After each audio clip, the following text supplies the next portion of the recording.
এইভাবে কাটুন, তারপরে খান। পাবেন শুধু হানি, গার্লিক আর বাটারের ফ্লেভার। তাই তো নাম হয়েছে হানি গার্লিক চিকেন। খাবারটা একটু সাহেবি হলেও হেভি টেস্ট। প্রথমে চিকেনের ব্রেস্টের পিস নিয়ে খুব ভালোভাবে ডিপ করে কাট লাগিয়ে নিন। এবার ওপর দিয়ে নুন আর গোলমরিচের গুঁড়ো দিয়ে বেশ কিছুক্ষণ মাখিয়ে রাখুন। এবার কিছুটা পরিমাণ রসুন নিয়ে তার খোসা ছাড়িয়ে সেটাকেও ফাইন করে চপ করে নিন। এবার চিকেনের পিসটাকে শুকনো ময়দার মধ্যে হালকা এপিট ওপিট করে নিন। বাস। এবার প্যান গরম করে কিছুটা পরিমাণ বাটার দিয়ে, বাটার গলে গেলে চিকেনের পিসটাকে ওই প্যানের মধ্যে দিয়ে লো হিটে চাপা ঢাকা দিয়ে এপিট ওপিট করে হালকা বাদামি করে ভেজে নিন।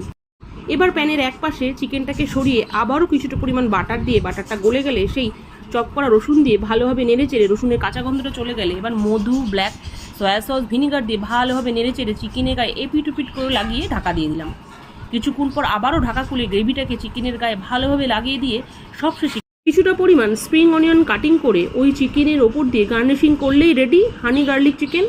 এরপর সকাল, বিকেল, সন্ধে যখনই আপনার মন চায় এইভাবে হানি গার্লিক চিকেন আপনিও বাড়িতে বানান না, আর পরিবারের সবার সাথে খান আর বলুন কি একখানা চিকেনের রেসিপি খেলুম, কি একখানা রেসিপি খেলুম।